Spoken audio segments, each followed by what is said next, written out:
All right, you guys, you ready? Yeah, we might have a few stragglers tonight, as per usual, right? Um, this is going to be a little different today. Cheryl and I are double teaming it. Uh, so if we get a little caught in the hang up, we're streaming live, which is probably what you hear coming out of the office right now. But yeah, so if we hand up the mic and we have to repeat ourselves, it's not because we didn't think you heard it, it's because we didn't think they heard it. And then if you say any questions, we'll repeat those as well, just for the live audience and people that come back afterwards. So we're about to get into the gut, right? Yeah. So what I want you guys to come away with is some of the most common problems that come up when with the gut. You know, you look at the common disease burden in the United States. Why is that? How is it related to the gut? What's going on with that? How should we take care of this holistically? I'll give you some action steps, and then a lot of you guys have been on the gut health protocol before. We're going to be diving deep into a revised and even better gut health protocol this year around. Max Living has updated that for you guys, and I'm going to give you some more tools with that as well. But you know, we're here for more than just your guts. We want all of you, mind, body, spirit, really. Yeah, and you know, our mission is that we want to empower you to live a longer, healthier life through chiropractic care and through an integration of the five essentials. And really, what our vision is with this is so much more than just you being healthy. You know, we've got 350 offices across North America right now that are doing this workshop either right as we speak or sometime this week. And so what that means is that there are hundreds of thousands of people across the country that are learning this information and applying it with you right now. So if I say something that's hard for you, it's also probably hard for them. But I'm not going to say something that's not also necessary, right? Just because we've grown accustomed to a complacent lifestyle or a habit or a pattern doesn't mean that we can't undo it. We are more than conquerors. Amen. All right, don't get uncomfortable if I preach a little bit. For those of you that haven't heard me speak before, I used to be a pastor. It's what you get with me, right?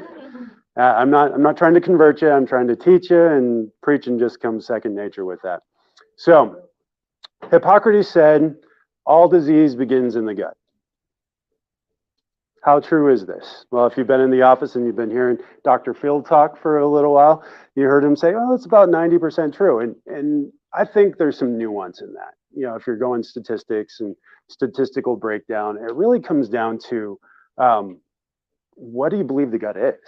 You know, because there's the physical manifestation of the gut, but then there's also the neurological manifestation of the gut, the emotional sense of the gut, that people call the gut the third brain. And so if you take it holistically and you don't try to separate out its components, I think it's actually right because you really can't separate part of the body from any other part of the body. At all times, everything knows what everything else is doing through your central nervous system. And so, yeah, I think he was right. You know, he also said that you should look well to the spine for the cause of disease. Why do you think he said both things? Do you think he changed his mind? Possibly. I'm also human. I've changed my mind in the past. Anybody else? Yeah, it's possible, but I think it's more likely that he had an understanding of what the role of the central nervous system was and how the gut was responsible for that. Yeah, if you guys could just mute your phones for the talk, that would be great. So when you're looking at the diseases that begin in the gut, some of the biggest ones that science has gone in, they've implicated in this, come down to autoimmune diseases, brain disorders and cognitive decline, cancers, fatigue and joint pain, mood disorders, learning disabilities, infertility and pregnancy complications, and allergy, asthma, and other sensitivities. So let's look at how they're all linked back to the gut.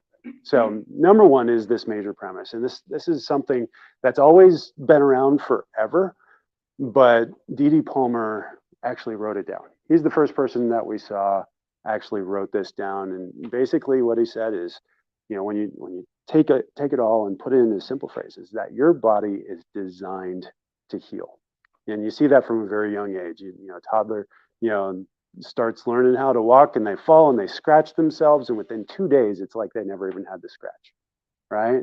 You know, you get a sunburn. 2 days later, you can't even tell that you had a sunburn anymore.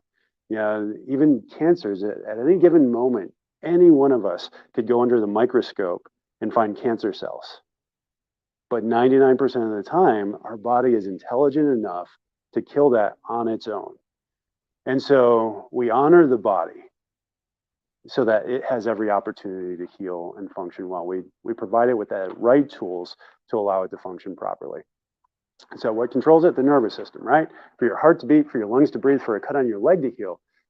That power that was inside you, that came together inside your mother's womb when the sperm and the egg joined together and formed you, the first thing that created was the central nervous system. The brain developed, and then off of the brain grew this tail, and off of that tail grew these branches, and just like fruit at the end of a limb on a tree, all your organ cells and tissues grow. There's not a single cell in your body that's not innervated, that's not controlled by the central nervous system directly. It's how that intelligence, that healing power inside you gets out and expresses itself. And we know that because if we sever that connection, everything stops. Or if we sever a specific part of that connection, the thing at the end of that connection stops.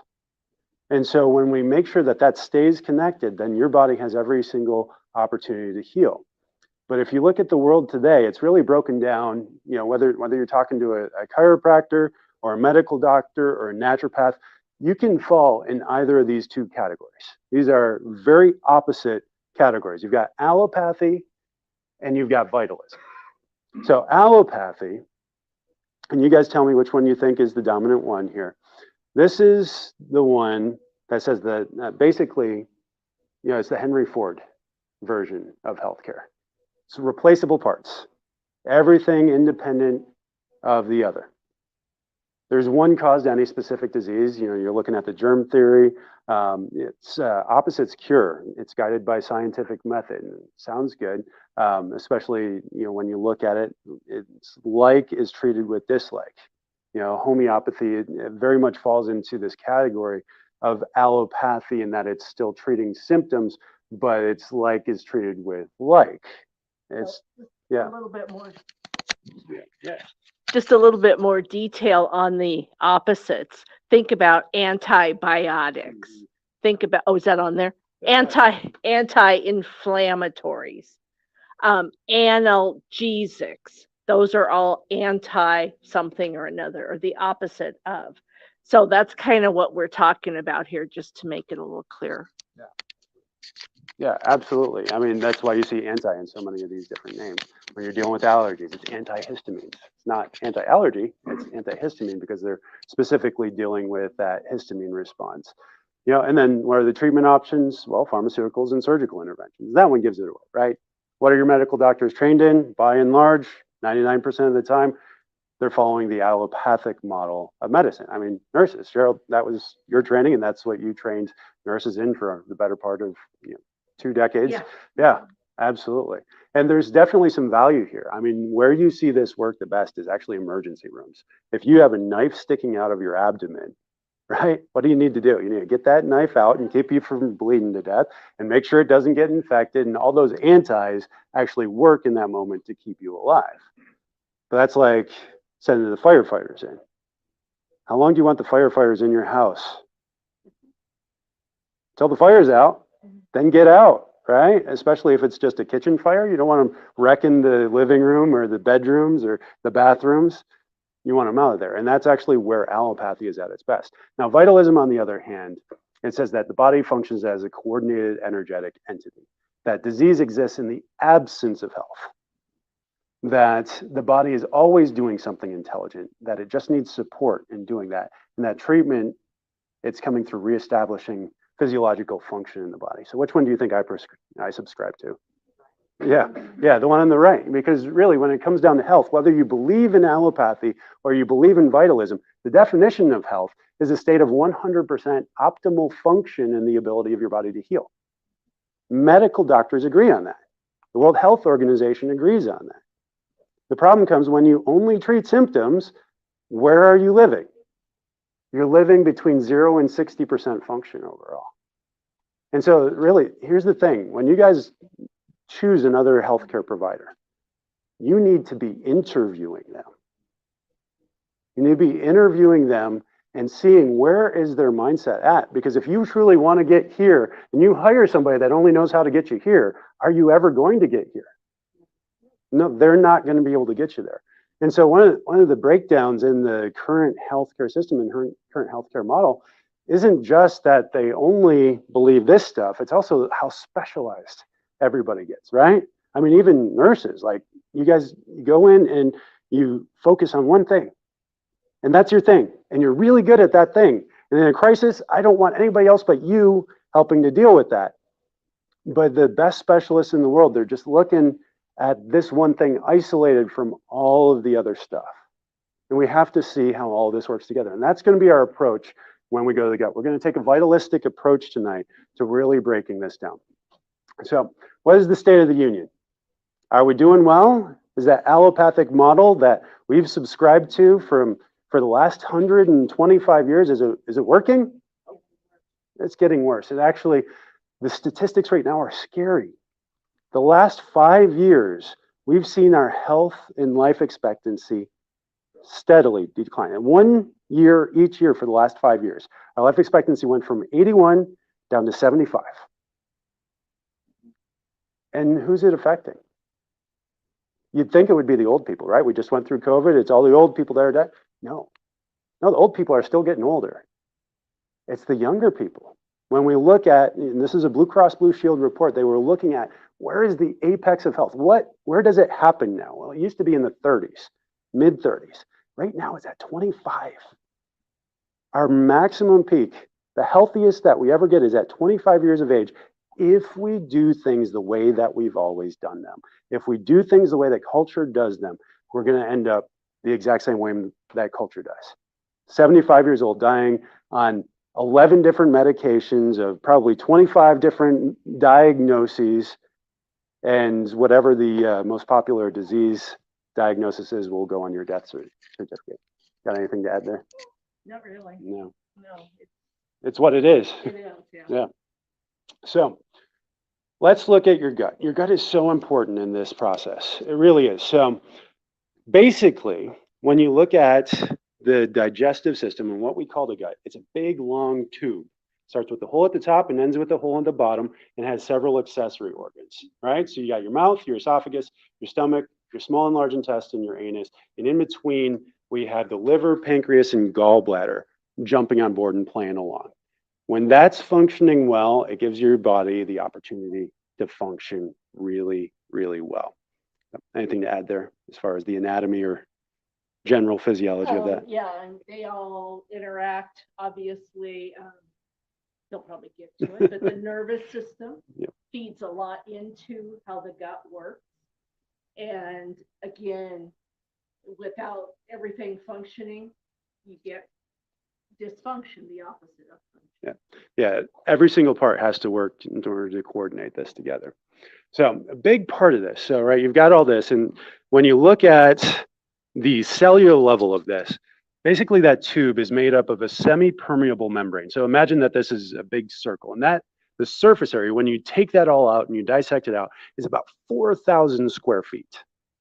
So 4,000 square feet of semi-permeable membrane where all this food comes through that tube and gets broken down and then goes into the bloodstream. I like to compare things so you can understand I like to compare things so you understand what 4,000 feet or square feet is. A standard basketball court is 4,700. That'll give you an idea of just how much surface area we've got in our gut. That's best basketball court right here. So you got this food coming down, and the different enzymes and bacteria and even viruses are in there to help break down this food. That stomach acid helps to break down that food, get into smaller and smaller particles. You got your teeth masticating, chewing that up, and getting that to where it needs to be in order to go into the bloodstream and then be carried to where it needs to go to do what it needs to do. Now, also as part of that, you've got a mucosal barrier. Like there's literally mucus lining this thing to help protect and keep the good things in and the bad things out. And it's very intelligent. Remember, every cell in there is innervated by your central nervous system to tell it what to let in and what to keep out. It's very smart. It's not just not just a coffee filter and not just, a cheesecloth, but that, which we'll show you here in a minute. But that's what it is. Now that microbiome, that is those bacteria and those viruses and other flora in that family that play a very key role in not just the digestive system, but also the immune system and the immune response. About 80% of your immune system resides in your gut. 70 to 80% of your immune system resides in your gut. And so if the gut's healthy, hey, guess what? Your immune system is going to be pretty healthy. And so we call that the gut microbiome. So the three keys of the gastrointestinal system and the three main functions that they have. Number one is digestion, how your organs take food and break it down. Number two is going to be absorption, how your body absorbs the nutrients in your food. And number three is going to be elimination, how it gets out the bad stuff, right? So we need those three things on point if our digestive system or gastrointestinal system is doing what it needs to do. Any points on that? Okay. So your body's always talking. Sometimes it's talking through the nervous system. Sometimes it's talking through hormones. Sometimes it's talking through inflammation. Sometimes it's talking through symptoms. We have to learn how to interpret those. So what are those signs? Well, a sign that you're not functioning well is going to be number one, bloating. You get that full stomach after a big meal out. You just clean that whole restaurant plate. Anybody ever feel that? I mean, for women that have been pregnant, it's kind of the same feeling of the tightness on your skin, right? It's big and it's bloated. Now, sometimes that may come with abdominal pain, right? Abdominal pain, bloating, those are never normal signs of normal function. Those are common signs. It's a common sign of you just had too much over at the mom and pop diner over there of the wrong thing. Too much of the wrong grease, too much of the wrong sugar, too much of the wrong grain, too much of the wrong meats. Constipation, it's not going out. Now, a lot of people will consider constipation going once every 3 days or longer. Now, 3 trains in, 3 trains out. You eat 1 meal, it better be coming out. You eat 2 meals, it better be coming out. You eat 3 meals, it better be coming out. Now, you might not get diagnosed with constipation if you don't have those 3 trains coming out every single day. But is it really functioning optimally if those 3 trains aren't coming out? No. Nausea. If you get nauseous, sick to your stomach, that's another sign things aren't working well. And then diarrhea often comes alongside of that nausea as well, doesn't it? And that's a sign your body's saying, hey, we don't want this in there anymore, right? The nausea is kind of like pain. It's like, hey, something's going on that shouldn't be happening right now. It's not normal, but it is a healthy process, right? Anything on those? No, I was just going to say that's another anti-diarrhea. You never want to give somebody an anti-diarrhea medication because we want the diarrhea. Your body's trying to get rid of something that it shouldn't have in it. So that's another reason to avoid that anti. Absolutely. If you think about the topic from last month, the Terminate Toxins workshop that we did, if you have something that's inside your body that shouldn't be there, where do you want it? And how fast? As fast as possible. And that's where diarrhea and vomiting actually come in. So leaky gut, we've actually got a little bit of a demonstration for you with this, but I want to show you at the cellular level first before Cheryl comes in.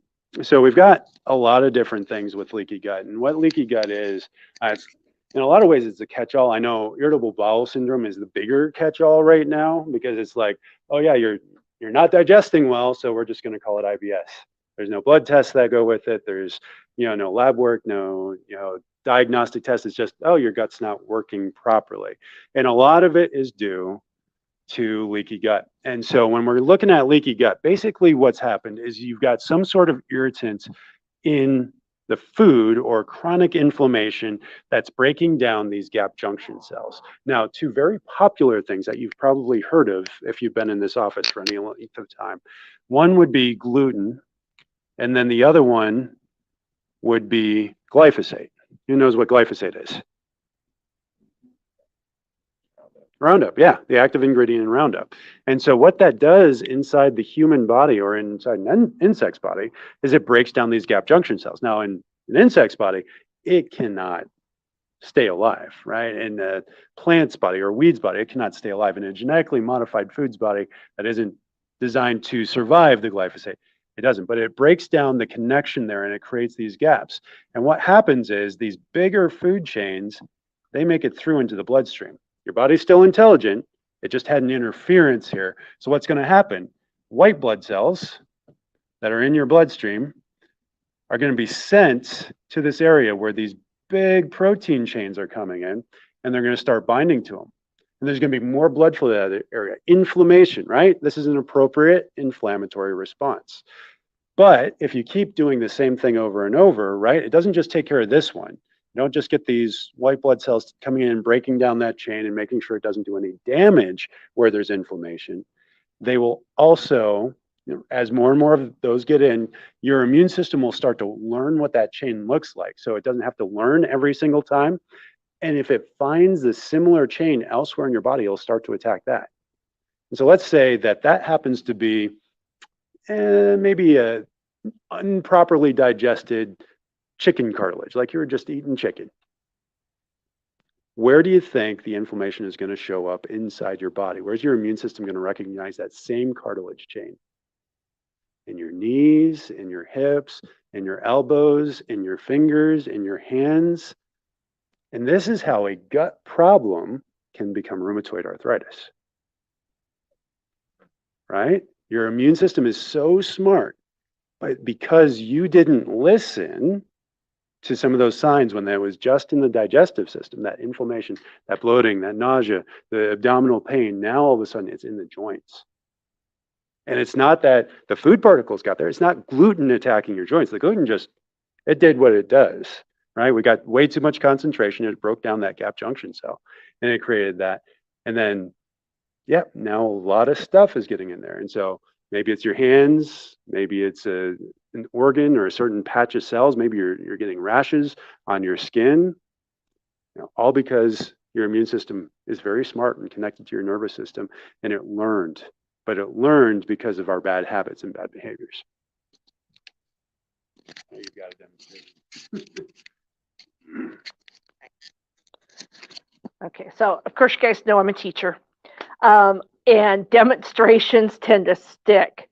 So what I did, I've got a coffee filter, which is supposed to represent your normal healthy gut lining, and a piece of cheesecloth, which is the leaky gut.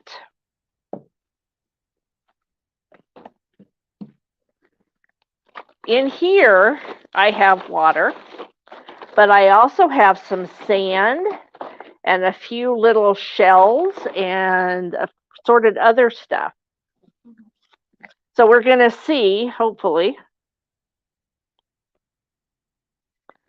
So we pretty much are just getting the water. There might be a few sand crystals in there.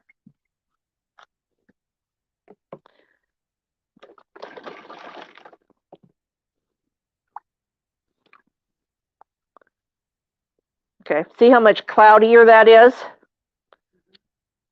Also how much faster it filtered through.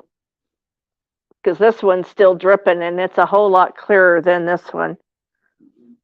So that's just kind of an experiment, kind of a visual of what leaky gut looks like. Okay. You want to pass those around? Yeah. I think that's good because you can see how tightly knit the coffee filter is compared to the cheesecloth. Yeah, cheese. Yeah, it lets more through, right? And if you've ever tried to make like coffee with cheesecloth, you can do it. It's just you're using your teeth as a filter too afterwards, right? So yeah, it's kind of the same way. So yeah, then SIBO is another big one here. So what SIBO is, it's small intestine bacterial overgrowth, right? So there's good bacteria and there's bad bacteria. I don't like saying bad bacteria because actually all bacteria is good bacteria in the right place. But when it gets out of balance, the wrong bacteria gets out of balance in the wrong place, it starts to create that overgrowth. And especially with leaky gut, you get these two hand in hand so often. So you definitely want the right bacteria in the right spot. How common is it? It's estimated that 80% or close to 80% of people that have irritable bowel syndrome, IBS, it's actually SIBO, or it's SIBO and something else. So we have to make sure that we're getting the right bacteria in there. Again, just a little bit more on SIBO. Typically, there's very few bacteria in that small intestine because of all the acid coming out of the stomach and because of that peristalsis, that normal movement of getting everything out of the stomach. The intestine kind of does waves to get it out. So there's very little bacteria in there. So if that bacterial overgrowth, if we get that growing, that's what's leading to why we have an overgrowth, because the acid is adjusted or the peristalsis is off. The pH of your gut, does anybody know what the pH of your gut is supposed to be, your stomach? Nurses? 2 to 3, a pH, 2 to 3. Your blood is 7.35 to 7.45. That just gives you an idea of how acidic that stomach is. Yeah. I mean, you think about that. If you were to consume a food that was loaded with bad bacteria, it should all die in that acidic stomach. But what happens if you're constantly taking Tums, or you're treating like reflux with a medication that lowers the acidity or raises the pH? What's getting through there now? Or shuts the pumps off that makes the acid. Yeah, proton pump inhibitors, right? Yeah. Now you can't produce the acid anymore. So what are some symptoms of SIBO? Abdominal pain, bloating, gas, constipation, diarrhea, nausea, reflux. Anybody recognize that list? Yeah, it's the stuff that tells us that our digestive system isn't working well. So yeah, over 70% of the immune system is housed in the gut. I'm interrupting. Right, you got those gold nuggets. One of our patients actually was taking his proton pump inhibitor for 7 years, and he's noticed he's getting sicker than he ever used to be. I mean, like viruses and just feeling icky. And he started researching with an immunologist, and they've actually found that the PPIs suppress your immune system, which makes perfect sense if you listen to what this is going on. So that's just another example. They don't tell you to only take your PPI for 2 months or 6 weeks or whatever. People are on it for years and years. And PPI being proton pump inhibitor. Yeah. No, it took me a second, but I'm like, I better say it. Protonics, Yeah. those are the names of them. Yeah. No, that is ranitidine or Zantac. That is actually a histamine 2 receptor blocker. Amantadine. Famotidine, Pepcid, same thing. That's an H2 blocker, a histamine 2 receptor blocker. Again, it's blocking the histamines in your gut.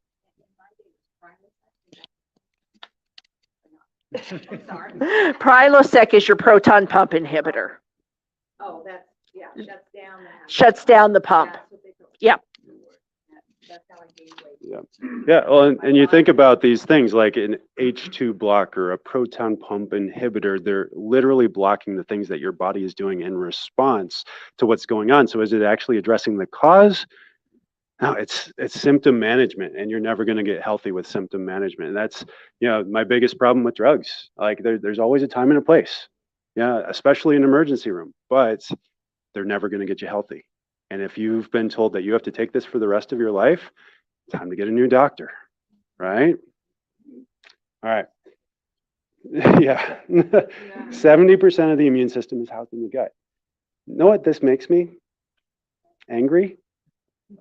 How much did you hear about gut health from people besides me for the last 3-4 years? Did anybody on the news, Dr. Fauci, President Trump, President Biden, Kamala Harris, Joe Pence, or Mike Pence, right? Mike Pence, there's a Joe Pence too. No, nobody, right? Nobody came on the news and said, hey, you know what, guys? Everybody's getting so sick, or we're at risk of becoming so sick. We should be looking after our guts, and we should be taking care of our guts because so much of our immune system's there. Hey, maybe we should cut out some of the sugar, or maybe we should get some extra vitamin D3, or look at digestive enzymes, or all these people that have gotten their gallbladders removed. Maybe we should give them some ox bile and make sure that they're breaking down fats properly so that they get all those fat soluble vitamins. Sound familiar to anybody? No, nobody heard that.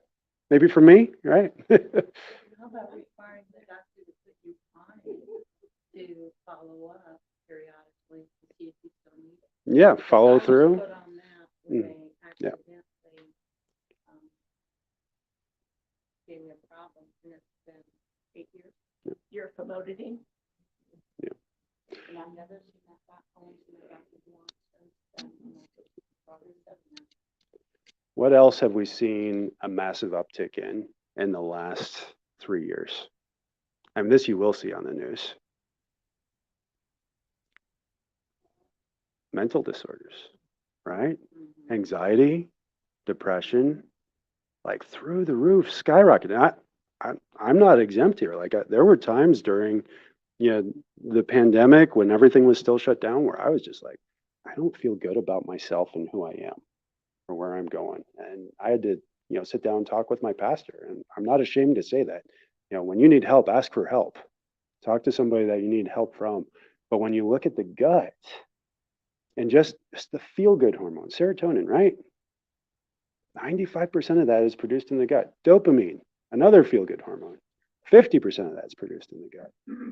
And what aren't they talking about when they're talking about these mental disorders, anxiety, depression?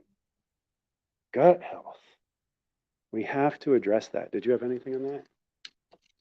I was gonna say, we'll just give you a serotonin, something to preserve the serotonin.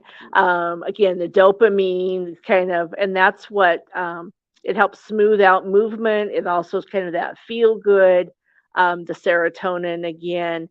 And all of these are neurotransmitters that help the body communicate with all the various parts. GABA is another one. There's one other one I can't remember. Acetylcholine is another very important neurotransmitter that they're all in the gut. They're all housed in the gut. They help communicate with the rest of the body. And a lot of chronic neurologic diseases are actually a deficit of some of those neurotransmitters. So. All right. So yeah, obviously we can go way deeper on this. And I told Cheryl beforehand, we could do this in an hour or we could do this in about 7-day seminar. So yeah, just know that if you ask a question, there's a risk of a day-long rabbit hole that we could go down. But yeah, so we're gonna jump into the 5 pillars of GI distress here. And so if you're looking at, what's creating your dysfunction and you're worried about it being in your gut, these are the things that you're going to want to look at. So number 1 here, maldigestion. So you're looking at pancreatic insufficiency and a sluggish gallbladder. How many people know somebody that has had their gallbladder removed? Like everybody knows somebody? And if you didn't, now you do, because some of those people have had it removed, right? And then pancreatic cancer is one of the fastest growing cancers out there. And what are their jobs? What's the gallbladder's job? Digest fats, right? Through releasing bile appropriately. It's bile storage technically, but also it's got the muscles, it's got the smooth muscles that get the nerve signals from your brain saying, hey, we need to get this out to the fat so we can break them down and absorb them so that we can absorb your vitamins, right? Your pancreas, a lot of the same stuff, but it's got digestive enzymes. I think, how many people do you know, or how many of you know somebody that has type 2 diabetes? Insulin, right? Right? You got something to say. I can hear it coming. So your pancreas is a unique organ. It's both part of the exocrine system, which is the digestive process, and it's part of the endocrine system as well. So it produces amylase and lipase, which helps break down your fats and your carbohydrates. and then it secretes insulin, which we need to get the sugar into the cells, and then it produces glucagon. So it can, if for some reason we're not taking inadequate glucose, it can release and tell the liver to secrete more glycogen so that we can increase our blood sugar. So, four very important hormones that the pancreas is responsible for. And, if you've got acute pancreatitis, chronic pancreatitis, pancreatic cancer, all those things are not functioning correctly. Cystic fibrosis is another one that attacks the pancreas. So, lots of issues. I was just, Does type 2 diabetes increase the chances of pancreatic cancer? No, I haven't read that anywhere. doesn't mean you're completely wrong or unfounded. We just haven't read it. Science isn't there yet. But I was just thinking here, doing the math in my head, like we're talking about upwards of 70, 80% of Americans dealing with gut issues. How much of it is covered just right here? Just between those two. Like that is a huge percentage of people that is affected by that. So, number one missing ingredient. We talked a lot about fats with the pancreas and the gallbladder. It's healthy fats. Healthy fats are responsible for building cell membranes, absorbing those fat-soluble vitamins, cushioning vital organs. If you fall, you want that protected, right? Protect you from extreme temperatures. We get extreme temperatures here. We need our healthy fats. Regulates and makes up the building blocks of hormones. If you want healthy hormones, you have to have healthy fats. You can't go on a low-fat diet and have healthy hormones. Lowers your inflammation. Healthy fats help deal with inflammation. Allows for proper cellular detoxification through the cell membrane. If the cell membrane is inflamed because all you have is bad fats or no fats, it's not going to allow toxins out. Makes up 70% of brain tissue. Is that important? Yeah, I want my brain. Conjugated linoleic acid, that's for fat burning. Arachidonic acid, that's for brain function. You need those fats. Don't avoid fats. Avoid bad fats. Get good fats. Need your gallbladder. Don't cut it out. Oh my goodness. My sister cut hers out. You probably didn't. No. But who gave the doctors permission to do the, right? Right? But it's like, it's my sister. She should know better. She should ask me, right? It just makes me sad, right? No, you didn't know. And I don't blame you guys for anything you did before you started coming to classes, right? And if you didn't come to the right class, I'm sorry that we didn't get you the information. You need that thing. And it's medicine treats this as a bag, a bile bag. And it's like, if that bile bag's inflamed, get that bile bag out of there because you don't need that bile bag because fat's bad for you anyways. All right, that's the mechanistic view. But that removes all the smooth muscle and the intelligence and the nerve endings that are specifically there in that organ that God created to release it appropriately at the right time. You cut that out, your body's still intelligent. Your liver will do what it needs to do to still get bile out there, but it's not going to be as intelligent because now it's missing a piece. Right? You ever try to make a recipe and you're missing that one ingredient? Maybe it's salt, maybe it's flour. Try to make cookies without flour, right? You got to have something to replace it with. It's not going to turn out the same. And that's really every organ in our body. Number two is inflammation. So if most of you have seen my inflammation class, if you haven't, go to YouTube, look up the inflammation class. It's gold. Like we did it at Natural Grocers about 3 weeks ago, just for that group of people, just because they needed to hear that. And it's like, inflammation is at the root of all disease because when you look at what's impacting the gut, it really comes down to things that we're talking about today causing inflammation and causing that dysbiosis or the leaky gut there. So these are a couple of things that when you're looking at a blood test, you should be measuring to see if there's inflammation in your gut. So calprotectin, a protein released by white blood cells as a response to inflammation. Protectin, hey, it's protecting your body, right? EPX, this one we had to look up. What did it stand for again? It stands for eosinophil protecta something or another. So it has to do with the white blood cells.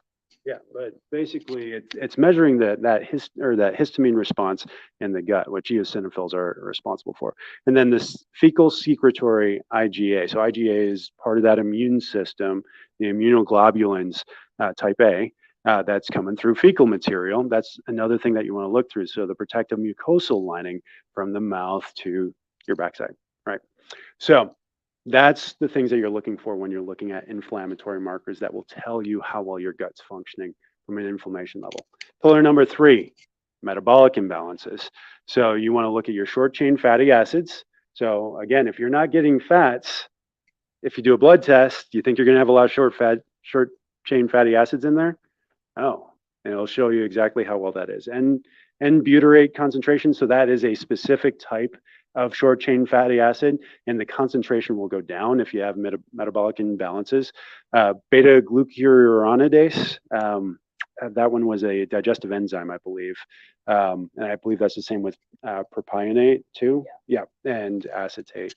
So you're looking at those specific markers to tell us, do you have that metabolic imbalance with that? The gut metabolic disruptor, the big one here is glyphosate. So that glyphosate coming on Roundup and working synergistically is such a bad word to use in this case, but it's true. It works with that gluten because they both have the same mechanism of action. Not only breaking that down, but they'll actually kill that N-butyrate. And so your N-butyrate concentration will go down the more exposure you have to that glyphosate. Did you have something to add to that? Mm-mm. No, I think we beat the leaky Yeah. gut and the, yeah. The only thing I was going to say is that those are not lab tests that you can go to your doctor and request. Someday maybe, Yeah. but at this point, you're not even going to find them at most labs. Yeah. So next would be dysbiosis, which is fancy for saying, you know, your gut bacteria are out of whack. So you're looking at your gut microbiome and the total amount. If you were to be able to put it under a microscope and count it, that's what we're looking at. We need to be able to count those out in order to see how much is in there. So you need good bacteria, right? I mean, you need all bacteria. You need them in the right balance, you need them in the right amounts and in the right places. And that's essential for the health of the gut. Probiotic rich foods. I mean, a lot of you guys have heard me talk about these before. Who knows what kefir is? Yeah. And for those of you that don't, it's a yogurt beverage. You can get it flavored, you can get it unflavored. If it's flavored, it's going to have sugar. Try to get the unflavored and sweeten it yourself or add berries to it or mix it in your smoothie. Sauerkraut, I think most of us Germans here in the room know what sauerkraut is. If you're not German, you probably met one and have had that with brat. Whole milk, grass-fed, plain yogurt. That's very important. Most people just say, "Oh, yogurt," and then they'll buy the Yoplait with the fruit in the bottom or the Dannon.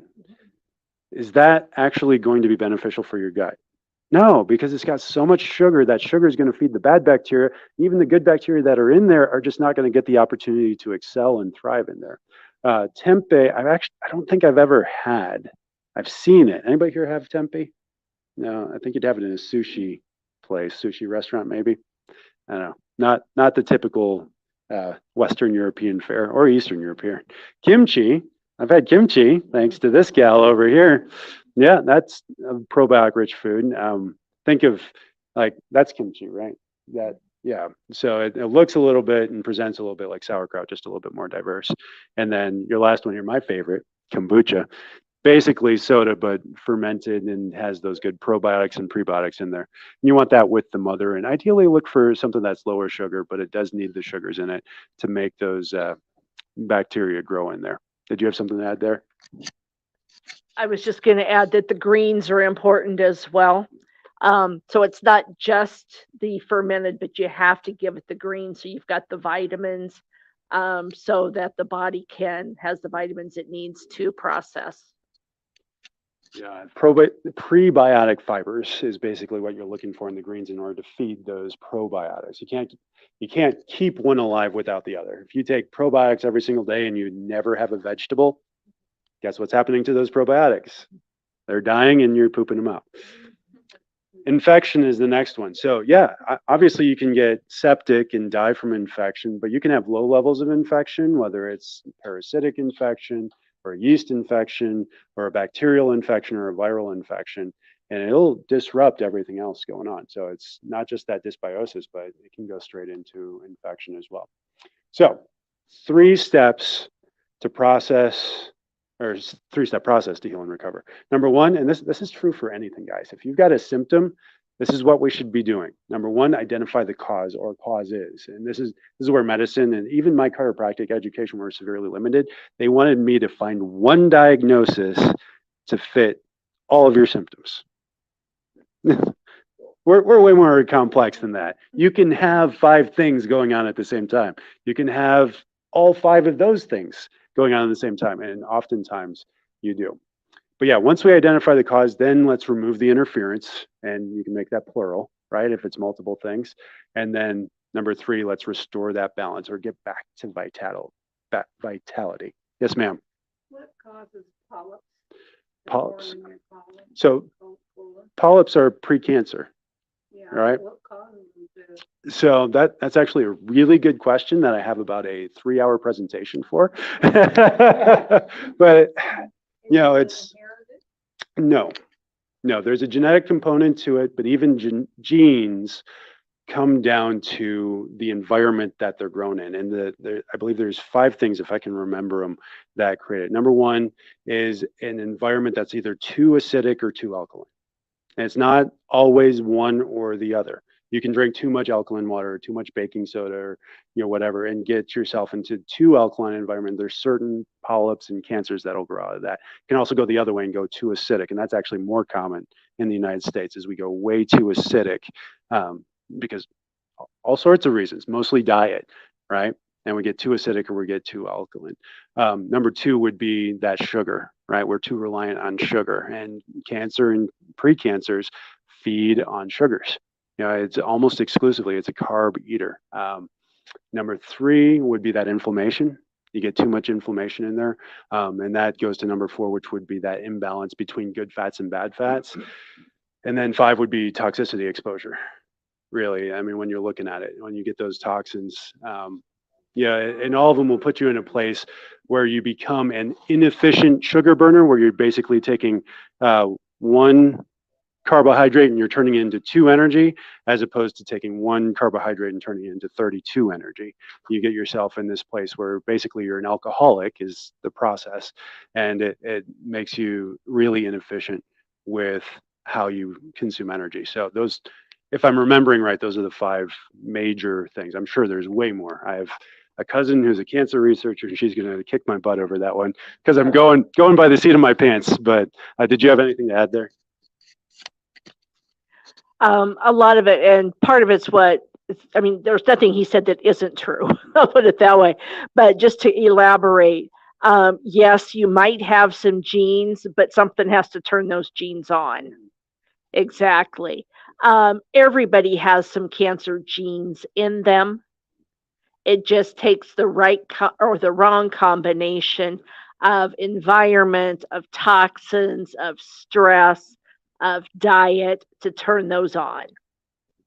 And what that combination is for you. Why don't the doctors tell you? Good question. They don't. You say, well, you inherited that from your grandma. Yeah. Right? Yeah.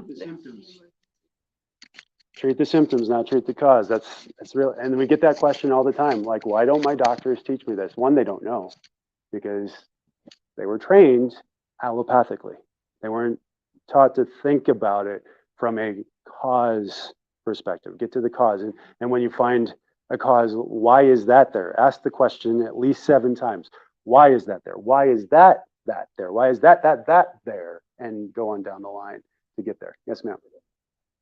The other reason why I call him a big picture guy is, like you said in the very beginning, he stopped it as a focus. Yeah. And until I come here and give you the 5 focuses, and you say, yes, it's this. Yeah. Yeah, you got to have a big picture, guys. You got to have somebody that brings it all together, right? All right, so ID the top 5 causes of leaky gut. Number 1 is going to be your added sugars, right? How much sugar do we have? A wall this size of sugar, right? Yeah, you all saw the sugar display. Yeah, with 350 pounds if you're drinking soda. If you're not drinking soda, 250 pounds. The most you should be getting is about 100 pounds a year. And that's mostly just should be coming with all the fibers that would protect you from that. That's a major cause of leaky gut. Number 2 would be those damaged fats. I mentioned this several times, but getting those bad fats versus those good fats. Number 3 would be those refined carbohydrates. We're not getting complex carbohydrates. We're getting refined ones, the easy ones, the crackers, the breads, the grains in general, the pastas. Number 4, glyphosate. It's all over our grains, of course, but then it's all over our other food as well, because we're more interested in crop yield than we are in the health of the people that are eating the food, right? And then number 5 is your artificial sweeteners. Creates the same inflammation as that too much added sugar, but then it also adds another component to it because it's bringing in chemicals that your body treats as toxins. You look at something like aspartame and it breaks down into aspartic acid and formaldehyde. It's like, yeah, just embalm me while I'm still alive, right? All right, so we remove the interferences with the 5 essentials. This every single time it's going to come back to the 5 essentials. The essential that you're not doing is going to kill you, right? You can't just say, oh, I'm going to take a break from chiropractic now. Okay, well, let's see your health go down. I'm just going to take a break from a healthy diet right now. Oh, well, your health is just going to go down. Oh, I'm just going to take a break from exercise right now. Oh, your health is going to go down. Oh, I'm not going to pay attention to that toxin. I don't need to get the organic water filtered decaf coffee. I'll just drink regular decaf coffee. Well, health is going to go down. So we have to address all 5 essentials. So there's going to be 4 R's to healing the gut. So you're definitely going to want to write these ones down. Phase 1, and this is actually on your sheet. Yeah, they're on your, you already written down. Underline it as we go through it, and you know which one you need. So phase 1 is remove. So right, if there's bad bacteria in there, or there's toxins in there, there's something that needs to be broken down, you have to remove it. And this is actually where the old 3-step process was lacking. We didn't actually give you something that removed the stuff from your gut. It was just like, let's get you started. Like, here's an introductory step, and that's where the Max GI came in. So we've replaced that with the GI balance. So this is actually herbs that help to kill just the bad stuff.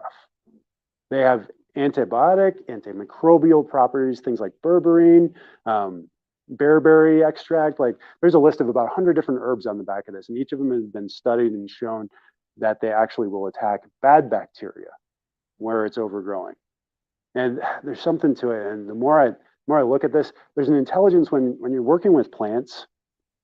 There's an intelligence inside the plants, and I believe that we were created to live in synergy with nature, right? When God put us on earth, He didn't put us in an apartment, He put us in a garden.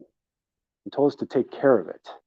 And guess what? The nature was also taking care of us at the same time. We just lost a lot of that as we moved to a more processed and industrialized society. So a lot of those herbs in there are actually really beneficial. Now, they do have side effects. If you're breastfeeding, you probably shouldn't be doing anything like that because they can dry up your supply. But it'll help remove the bad bacteria, the yeast, the parasites, and the overgrowth in the gut. Yes? I feel like it's a 30-day detox. Mm-hmm. Should I wait to take that after I'm all done with the detox? I don't think you need to. Okay. No, it's going to work together because as it kills those, guess what those act as? They're dead bodies inside your system and needs to be flushed out. And so that'll help keep the liver and kidneys and sweat glands and all those organs for toxicity moving well. So you don't need to skip the detox to be able to do this. So this replaces the Max GI in this 4-step process. Step number 2, or no, the allopathic approach here, right? Bomb the city. What am I referring to? Antibiotics. That's exactly right. What does an antibiotic do? Kills everything, all the bacteria, right? But just bacteria, not the viruses, not the parasites. It doesn't touch those things. And so if you've got a parasite overgrowth or you've got viral overgrowth, sorry, that bombing the city will kill all the bacteria, probably mostly good if it's a viral or parasitic infection that you're dealing with. And yeah, that's just not a healthy approach. Now, there is a time and a place, right? I've dealt with strep. My wife dealt with strep. She felt it got so bad she needed an antibiotic. And so what did I give her? Right away? Probiotic. Have to get that probiotic opposite the antibiotic, or else there's just going to be nothing left except for an empty, barren wasteland, which is where the bugs grow, right? You don't grow healthy bugs in a barren wasteland. You need the good stuff in there. So you got to get the probiotics, you got to get the prebiotics in there as well. So the greens, the probiotics, digestive enzymes, those things have to grow back. So that's not a good approach, is it? Step 2 is repair. You guys are familiar with this step. We've changed it up a little bit. Now it's just the gut renew powder, where before it was gut renew and digestive enzymes. We found that the digestive enzymes work better later. So we'll get to that. So what do we have to do? We have to restore that mucosal lining, right? So fill the gaps, get that mucosal lining back. And so there's a lot of good stuff in here. Again, a lot of it is herbs that help your body generate that mucosal barrier. So when you have things like leaky gut, that can build back up. Yes, question. Take us back one step. You talk about doctors giving us Antibiotics? antibiotics. Yes. Because we have an infection. Mine, with all my Mhm. surgeries, was giving me antibiotics the week before surgery because I was constantly getting infections. Mm-hmm. I come to you and you work me through that. And then we work together with the surgeon. And after years of having to have that pre-antibiotic, I don't do any antibiotics for anything. Yeah. Because they found that your way works better. Yeah. I was getting sicker when I had the pre-antibiotic. And the same with them. Yeah. Yeah. So Deb was just saying, for those of you watching online, that she used to do the pre-antibiotics, and now she does a pre-probiotic if she ever needs that and responds better. Yes, ma'am. So I've learned in Mhm. school that like the bacteria strep Mhm. can cause like if you don't like take care of it later on, it can cause like heart problems or Mhm. like different like organ problems. Mhm. So you just take a probiotic instead of taking the antibiotic, or Yeah. So strep is actually a good bacteria in the right place, or in the right ratio, right? And strep by itself won't cause anything, but strep in an unhealthy environment is what creates that. So you get that bacterial overgrowth, or that bacterial imbalance, and that's where it goes.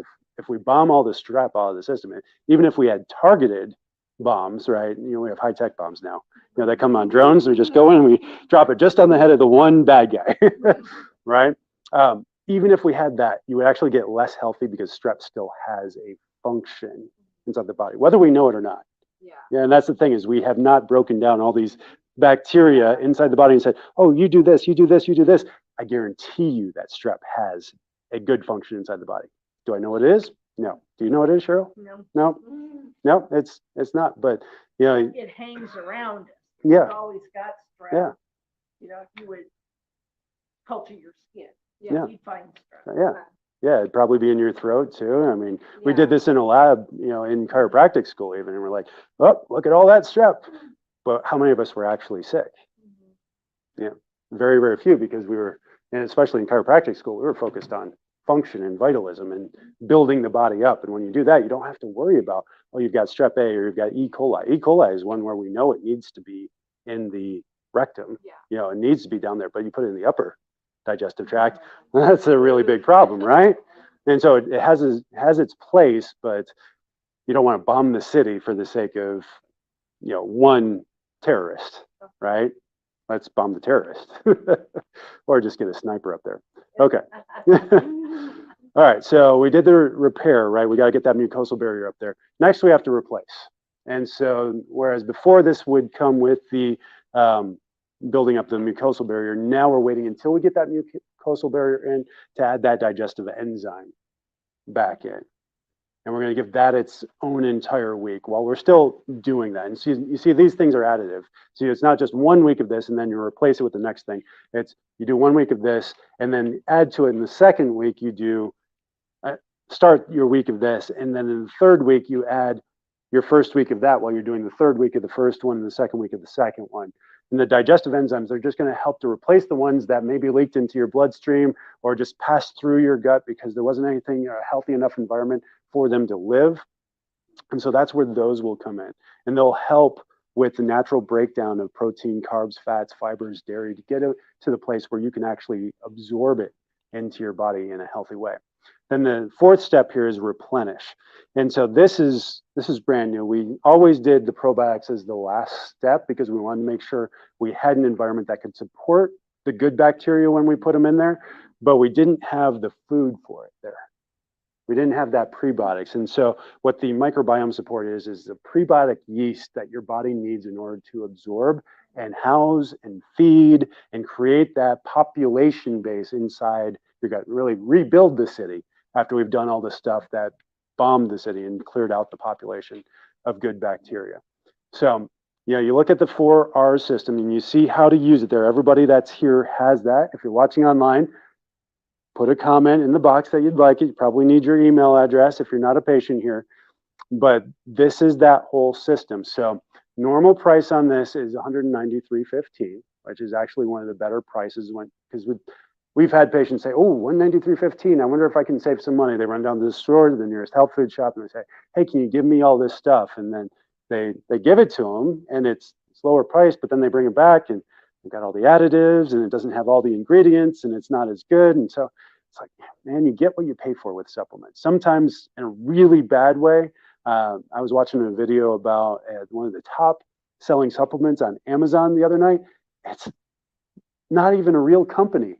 Like they're just making stuff up. Like their home address is a house, not an actual company. And it's a bunch of Indians, but saying they're Americans. It's like, okay, yeah, and you just can't trust what's out there. So, normally it'd be $193.15, but this is our featured product. And I know a lot of you have done the Gut Renew protocol in the past, and maybe it didn't take care of everything, and maybe it needs some more. So what we're doing for you guys today, it's 20% off. It's $154.52, and that actually includes, if you get it tonight, you can get a month or a couple of sessions in the infrared sauna at 50% discount if you order that tonight and you include that in this. So just for the breakdown, it's $20 per use for the infrared sauna. It's $4 for $50 for the infrared sauna, or it's $100 unlimited. So cut all those prices in half if you're getting this bundle tonight. And then anything in addition to that you guys might need is 15% off. So 20% if you're getting the bundle, 15% if you're getting something else instead of the bundle, or if you just wanted to get like the Max GI because your gut's pretty good, that's also 15% off. But that's actually the follow-up step, is where before we would just give you the probiotics to keep taking, which you probably do want to keep taking. Now I want you to take the Max GI after all this because it has digestive enzymes in there. It has the probiotics and prebiotics in there, and it has some of the essential oils in there that help with digestion as well. And it's a really good wellness supplement for the gut when your gut's already healthy. So everything's 15% off. This is 20% off because I want you guys to be able to launch into this and do that as well. So that's the challenge.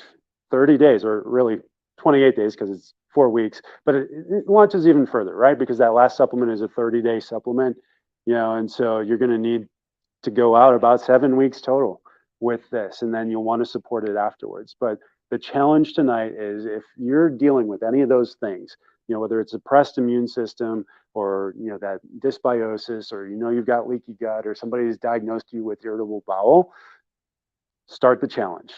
Do this for 4 weeks. And I strongly recommend that while you do this, you jump on the advanced plan.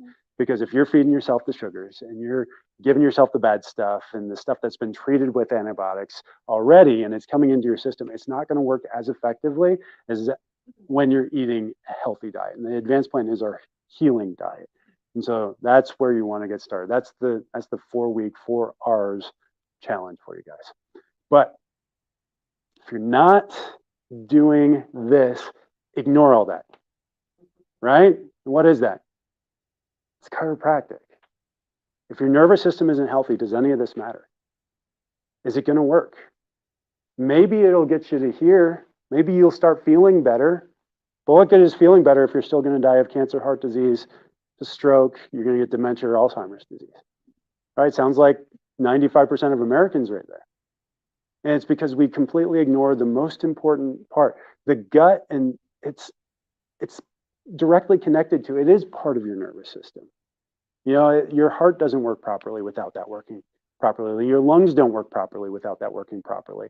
But if you didn't have the nervous system behind it, the gut would just die with everything else, right? And I say this in my reported findings to all my brand new patients. We cut the nerves going to the heart stops. We cut the nerves going to the lungs stop. We cut the nerves going to your digestive organs. It doesn't matter if you're eating paleo, keto, vegan, organic, doing all the right exercise, nothing, because you're not going to be able to digest and assimilate this into this living, loving, thinking clay. It's not going to happen. And we know that because we've done that. We've tested it out. We've cut the nerves. And guess what? Those people don't do very well.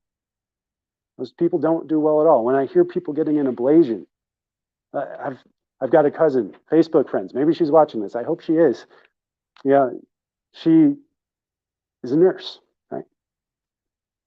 Worked for 50 years as a nurse on her feet, almost every single day, hours and hours and hours. Started getting back pain. So what do? You go to your doctors, right? What do the doctors do? Give you some medication. Medication's not working, not covering up the pain symptoms anymore. So, yep, let's fuse it together. So she gets L4 and L5 fused together. Takes the pain away. Great, good job. A couple years later, the pain's back. They go in, they do the whole thing over again. Pills, doesn't work. Let's go to the surgery. Oh, all right, let's fuse L5 to your sacrum now. That one's getting in problem. Takes care of the pain for a little while. Comes back, pills, another surgery. Now, sacrum's fused to her pelvis. Pain comes back again.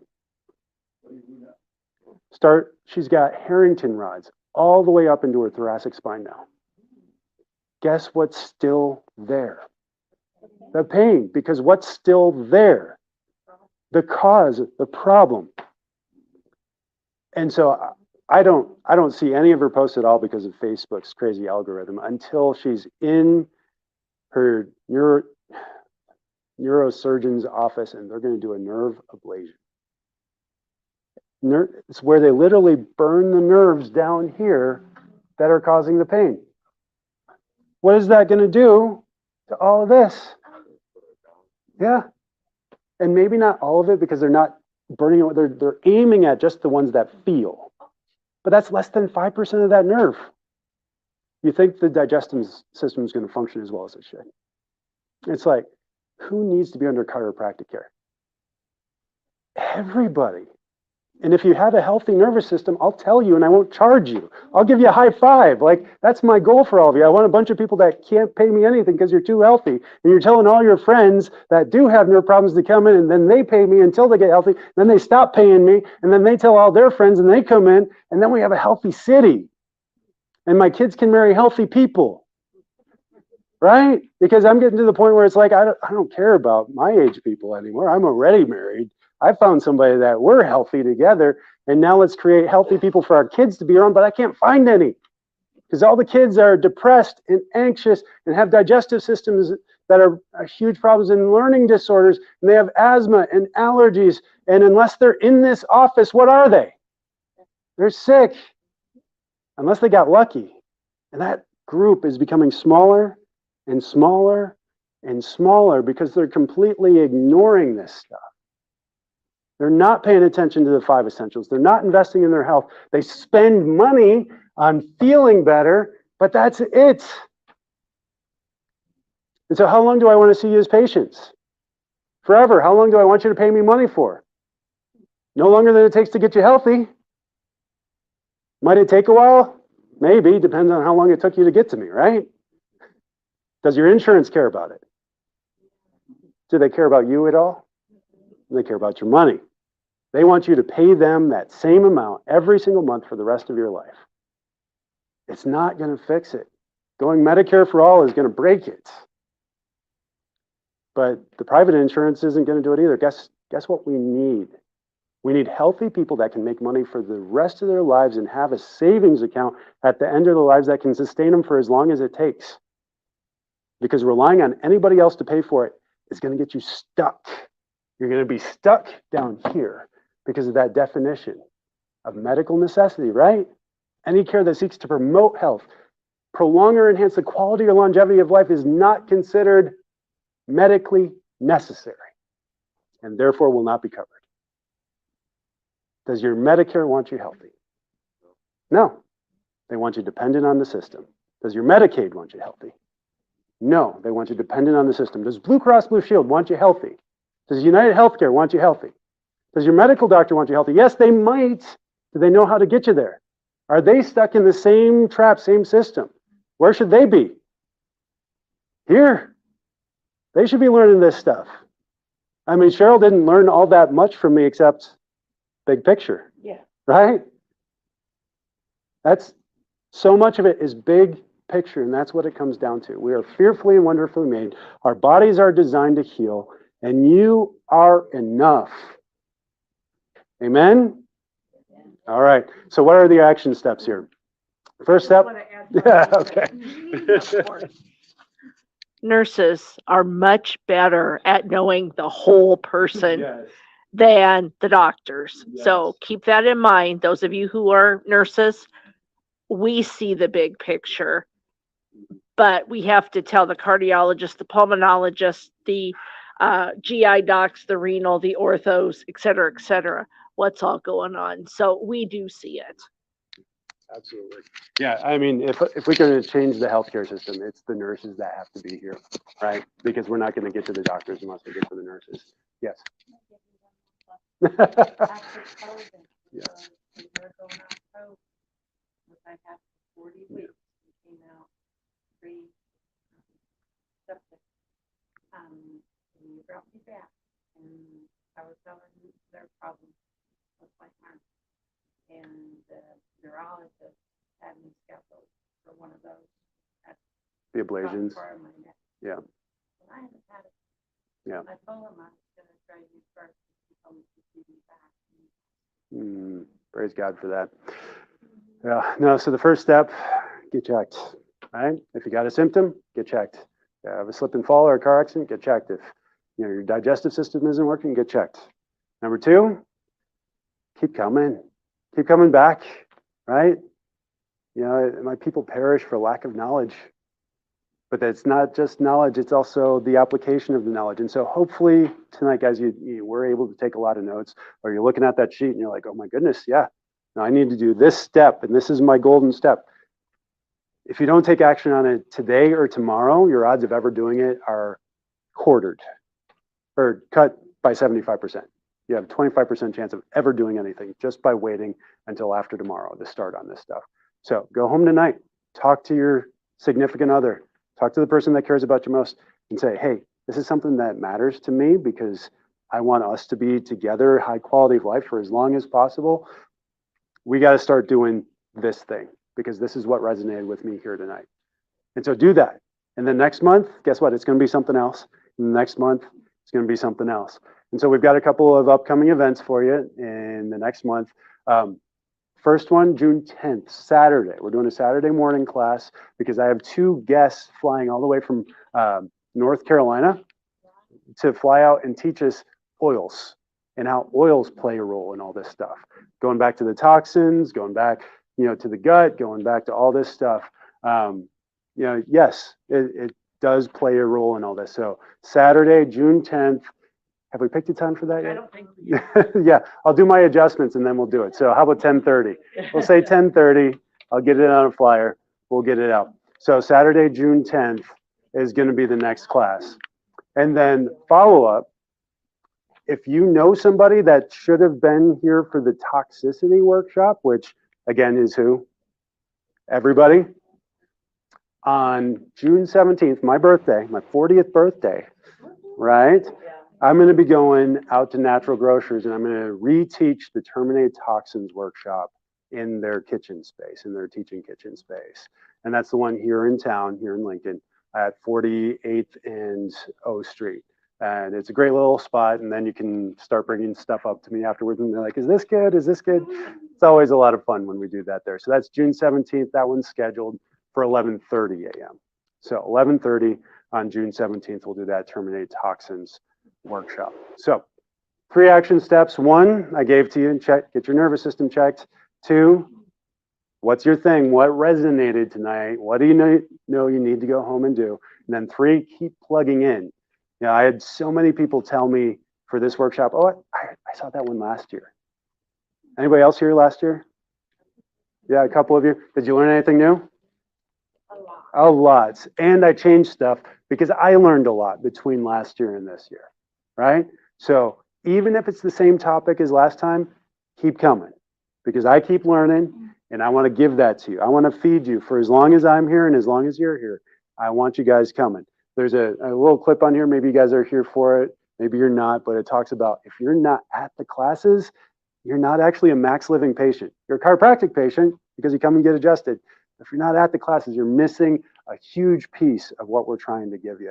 And I really do feel like, you know, Cheryl and I were talking, we want the online stuff to grow as much as anything because that's the biggest audience. We can fit maybe 50 people in this space. Maybe we can get a church and reach a couple hundred people, but even better than that, what if we can reach 100,000 or 1 million people with this message and start transforming a generation?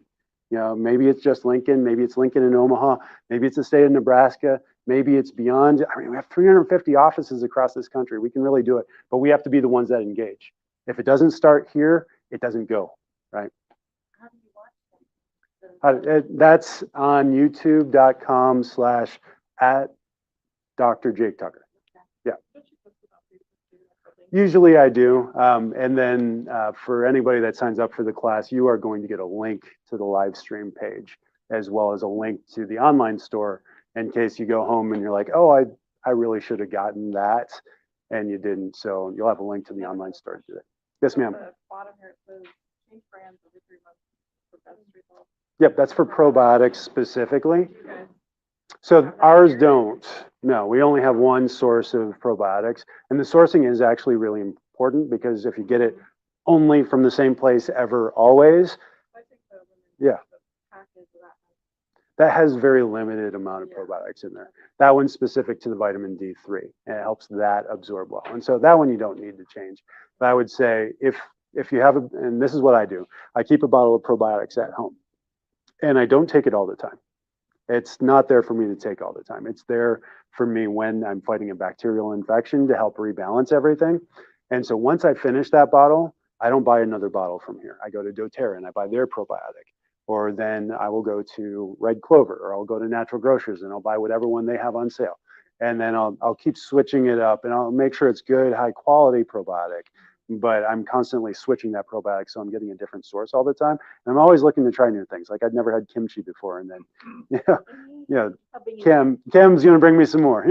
Next time we'll sample it, right? But it's good. It's good. Be creative with it. Get out and explore that. But yeah, good question. Any other questions for me? No? Okay. I'm gonna go over by the supplements. Katie and Cheryl will go check you out with supplements. If you have any questions for me, bring them over there and we'll help get you guys checked out. All right.